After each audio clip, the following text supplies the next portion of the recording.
Hello and welcome to Precon Decon, the video series where I deconstruct the pre-constructed decks of Magic the Gathering's history.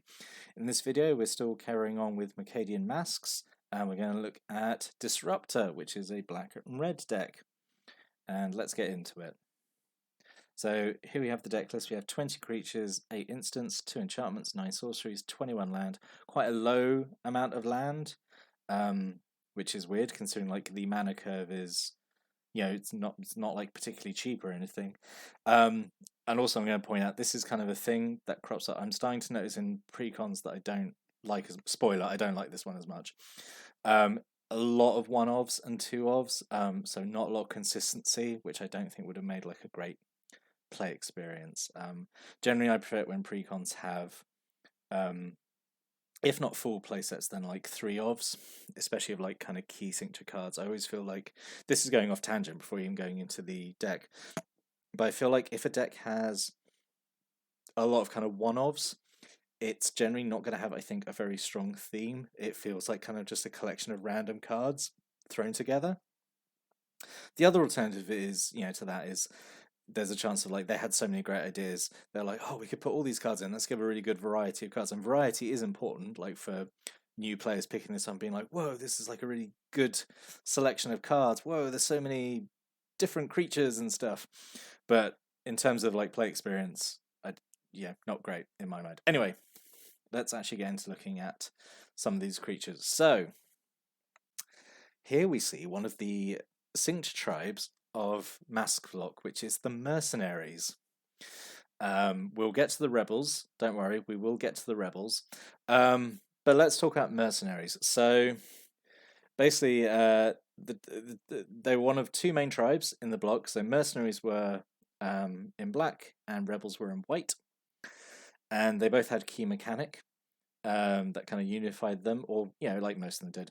So Mercenaries, as we can see on Cateran Enforcer here, also this Cateran Enforcer, I'm going to talk about Cateran Enforcer now. This guy was a terror when I was playing at school. Like, came down, people were like, whoa, it's 4/3 with fear and he can get cards. Whoa, it's like it's the best card ever. I mean, it's not, but yeah, you for mercenaries you can pay a cost, or the recruiter mercenaries, you pay a cost, tap them, you search a library for a mercenary with mana value typically less than the creature that's recruiting them, and you put it straight into play. And then you shuffle. So that's what mercenaries did. So mercenaries are usually expensive and kind of recruit smaller mercenaries, which makes sense thematically, like the big boss guy calling in like some little minions. Whereas rebels, we'll get to them, but rebels recruit up, and guess which is more powerful? Because obviously you want to scale up. Anyway, we'll cover rebels. Let's look at these mercenaries. So we have Cateran Enforcer, who I've just talked about. So he's one of the recruiters, and he gets mercenaries. So we have a bunch of mercenaries here. He can't recruit the primeval shambler, I've just noticed. But anyway, so Molting Harpy is 1 black mana for a 2/1 flyer, but you start at the beginning of your upkeep, you sacrifice it unless you pay 2, which is horrible. Let's be honest. It just sets you back for like a really kind of not. Like, if I'm paying 2 mana every turn to keep a creature alive, I want it to be better than a 2/1 flyer. Cateran Enforcer, we talked about, 4/3 with fear, recruits things. Alley Grifters are a 2/2 for 3, and whenever it becomes blocked, the defending player discards a card, which is, I mean, fine. Like, a lot of people would rather just take 2 damage rather than discard a card, I guess. But he's fine. He's fine. He forces that kind of decision, I guess. Silent Assassin is one of the rares in the deck, 2 black for a 2/1, which is, and it really hurts me to say this, that's like a pretty good rate for this time for black at this time in the game, like just being a 2/1 for 2 with no drawback. And she has the ability 3 colors and 1 black, destroy a target blocking creature at end of combat. So a lot of conditions there on her ability. I mean, I guess it's reusable. It doesn't require to tap. Yeah, just kind of, you've got to jump through some hoops to get that off. So not great in my. It's okay. It's okay. And then Primeval Shambler, who's a more expensive mercenary. This I'll go off topic about the mercenaries, like their design and stuff. So like there's such a weird grab bag of things. So here, just like these 5 creatures, we have a harpy, this kind of big green guy, some buff thieves, an assassin, and like this guy who's clearly like a weird zombie skeleton thing, and they're all mercenaries. It's very weird thematically that like a creature like the Molten Harpy or the Shambler are like offering out their services for money. It just seems weird. Anyway, he's just 3/3 for 5, and he's got a pump ability. So actually, fairly decent. Like good late game mana sink, and being 3/3 with no drawback. So important on black creatures. Like I can't believe like having no drawback is something I have to say, because like it's so rare now that creatures have drawbacks. Anyway, yeah, so he's okay. Some more spell shapers. So this is a big theme of masks. Is spell shapers in every color. Then they discard a card to basically replicate a spell. So Bogwitch does Dark Ritual, which is a pretty good spell to replicate, but pays off by being a 3 mana for a 1/1. Cackling Witch does Howl from Beyond. X black, discard a card. Target creature gets +X+0 to turn. Undertaker does Raise Dead. Undertaker, I think, is the best one, personally. Although Cackling Witch can suddenly just be like, a buff spell out of nowhere. Every card in your hand could potentially be a buff spell. Same with Bogwitch. Every card in your hand can potentially be a Dark Ritual, which is really strong. And then the other rare in the deck is Thrashing Wampus, who's 5 mana for a 3/3. And he's basically Pestilence. 1 black mana, does 1 damage to every creature in each player. Kind of some anti-synergy in this deck, because this isn't like the Plague from Urza's block, that deck, where a lot of your creatures had protection from black or damage prevention abilities. This is just a chance of like killing your whole board. But this would have been like creatures, I think generally in this set are usually quite small, so being able to just do 1 damage out to everything would have been okay. Enslaved Horror is just horrible. 4 mana for a 4/4, and when it comes into play, each other player can return a creature card from their graveyard to play, which is that's obviously just horrible. I don't know why you'd ever play it. Like, it's a 4/4 for 4 with no, and its text box is all drawback. Like, it doesn't have trample, it doesn't have like fear, it doesn't have anything like that. That's horrible, and that would have been one of the first cards you should have cut from this deck, because giving your opponent essentially like a free like resurrection is just awful. Deepwood Ghoul is a 2/1 for 3, and it has pay 2 life, regenerate it. So regeneration is a good ability. Paying 2 life is a bit steep. Technically, it means you can always do it, but do you want to pay 2 life to keep this guy alive? Like, if this is 1 black mana to regenerate him, would be pretty good, but paying 2 life, I don't know if you want to keep a 2/1 alive that much.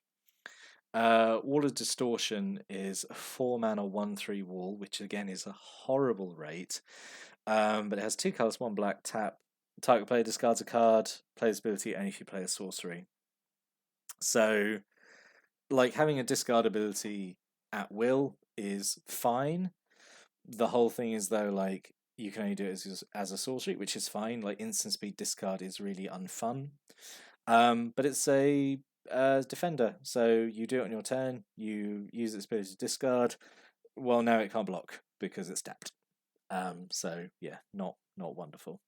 You had one job, Wall of Distortion, which is to block, and you can't even do that. Not that you can do it well, it's a 1/3. Anyway, and then Henge Guardian, which is just another horrible creature.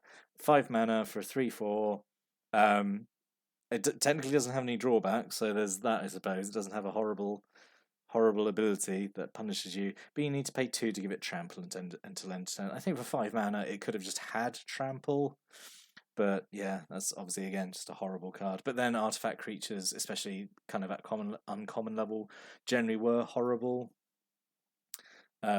because I guess the thinking was like, oh, they can go into any deck, so we need to make them less efficient. But yeah. And then we have some red creatures.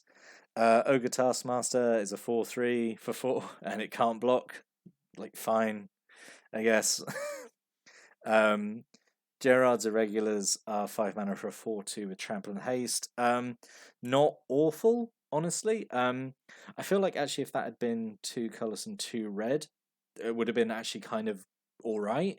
5 mana makes it like a little too expensive though, but at least it's Trample and Haste. It's like a sort of a decently big size, and it can swing the turn you use it. Like that's fine. There are worse. There are worse cards. Cinder Elemental, we looked at in the previous deck, Deepwood Menace. I think this is fine. Like 4 mana for a 2/2 is obviously a little bit expensive, but it's Blaze whenever you need it to be, and which is like a really good sink for your mana, and it can be done at instant speed, which is again also really fun. And then a Shock Troops, who's a 4 mana for a 2/2, and you can just sack it at instant speed to do 2 damage to a creature or player. Again, like fine. There's far worse things it could be. And then we have a bunch of removal, which is good, because that's what Black-Red should do. So you have 2 Thunderclaps, which is 3 mana instant, does 3 damage to a creature, but you can sacrifice a mountain instead of paying its mana cost, which is good. A lot of these kind of pitch spells in Masque block, either paying an alternate cost, or getting a spell like for free if a certain condition is met, which is like really good fun. Snuff Out is pretty good. So it's 4 mana to destroy a non-black creature that can't be regenerated, which is obviously a little expensive for that effect. The good thing is that you can pay 4 life instead of paying its mana cost. So and if you're tapped out, you can go bam, snuff out something for 4 life. So just having that option, this is this kind of thing, like you either pay for it normally and it's a little overcosted, or you pay the alternate cost, which is usually like a little bit steep, but at least you have that option. So yeah, I guess it's that kind of, at least it has flexibility, although neither of the options are that great. But I suppose that makes it like a strategic choice to make. Vendetta, destroy a non-black creature, it can't be regenerated, you lose life equal to its toughness, but it's only 1 black mana, so that's pretty good. If you really, really need something killed, that's fine. Lunge, it's just fine, 2 damage to a creature and 2 damage to a player. I always assumed it had to be the creature's controller, it's not. Just a little aside. I think that's fine. And then Sever Soul, big expensive sorcery, destroy a non-black creature, and you gain life equal to its toughness. Little expensive for 5, but again, it's fine. And then we have a lot of kind of land destruction and discard, which. So the deck's called Disruptor. I guess this is what it's aiming for. So you have 3 Stone Rains and 2 Rain of Tears, which are essentially the same card, just different colours. Destroy land destruction, super good fun. Everyone hates it, apart from the guy playing it, and everyone hates that guy. 3 Spectre's Wail to make someone discard a card at random, which I think for 2 mana is an okay cost for that effect. I guess discard at random usually feels horrible, but whatever. And then Larceny, which is weird that this is an uncommon. I would have assumed this was a rare. I think it gets bumped up to rare in I think it got reprinted in a core set and it got bumped up to rare. But whenever a creature you control deals damage to it, combat damage to a player, they discard a card. So it turns all your creatures into specters, basically. So I guess, yeah, it's land destruction and discard, I suppose. And then last few cards, Maggot Therapy, which is either kind of like a desperation pump spell, to give one of your creatures +2, -2, or it can be used as a kind of a wonky removal card. It's fine. We see a lot of those cards in black. 2 Dark Rituals, brilliant Dark Ritual, love Dark Ritual, classic black card. Hate this art for it though. But yeah, Dark Ritual's always a welcome sight to see. And Subterranean Hangout as a non-basic land. So there was 2 cycles of non-basic lands in Masques block. So there were storage and depletion lands. So Subterranean Hangout is one of these storage lands. It comes into play tapped. You can tap it to put a storage counter on it, and then tap, remove any number of those storage counters, and get 1 black mana for every storage counter removed this way. Obviously very slow to get going, but at least you can like kind of build up to have like a really big turn where you suddenly just use all the counters and you have a lot of mana and like I don't know, you build it up. It's fine. It's fine. It's obviously slow to get going, but it's fine. So what could have been? Well, could have had better black creatures in it for a start. So, Cataran Kidnappers is another recruiter mercenary. It gets, it's just a 3/2, I think, like a clever boy. I've covered up the power and toughness, but I think it's a 3/2 or a 3/3. Gets mercenaries with cost 3 or less. Death Gazer is just a 2/2 with, it's not exactly Death Touch. It's like, it's worse than Death Touch, but like, it's fine. It's basically Death Touch. Haunted Crossroads is quite fun, and I think in every black precon in this block I do suggest it should be in this. But it's 3 mana for enchantment, pay 1 black, put a creature from your graveyard back on top of your deck. Which I think is pretty good. I mean, like, yeah, it locks you out of a draw, but having a kind of a constant raise dead effect is, I think, for only 1 mana, I think that's actually quite good. Well, not good. It's fine. It's fine. It's better than nothing. And then Highway Robber is 4 mana for a 2/2. When it comes into play, you drain someone for 2. Again, I think that that's definitely better than the Enslaved Horror, which is just such a bad card. And then potential rares. What were the rares in this? Yeah, Silent Assassin and the Thrashing Wampus. So Cataran Overlord really, I think, should be in this. He's like the big boss mercenary, 7/5, sacrifice a creature to regenerate him, and 6 and tap to get any mercenary out. I mean, the downside is then if you're doing that, you're not attacking with your 7/5, but he gets out any mercenary. He's just a big creature, like really cool, iconic card. Yeah, it just feels a shame that he wasn't in this deck with it kind of feels a shame there weren't more mercenaries in it, really, but I say the mercenaries are generally quite bad. But just more copies of each of the mercenaries, just a bit more consistency in the deck would have been fine. But it weirdly goes into this kind of black red like land destruction discard thing, and yeah, anyway. And following all that land destruction theme, Seismic Mage, who's 4 mana for a 1/1, brilliant. But he's a spell shaper that does Stone Rain, which which is fun, but like might as well lean into it, the land destruction. But yeah, he's not much fun. Repeated land destruction on a creature. Anyway, so in summary, I think this one's pretty bad, honestly. Just very low consistency in terms of like cards. Like like you've just got a lot of one-offs. Kind of a lot of it's trying to do, it feels like 2 things at once, and it's not doing either thing very well by trying to do like land destruction and discard, but also it's trying to like, it's got like a mercenary theme. Yeah, I just don't think it's very good. It looks pretty weak on paper. It's just like so many creatures in this set are like very subpar, so it's hard to get excited about it. But that's just what I think looking at it on paper. What do you think looking at it? Did you have this deck? Did you play it? What changes did you make to it? I'd really like to know. So stick a comment below. I'd really like to hear. I'll be back next time to look at another Mercadian Masques Precon. But until then, thank you for watching and listening. Have a great day.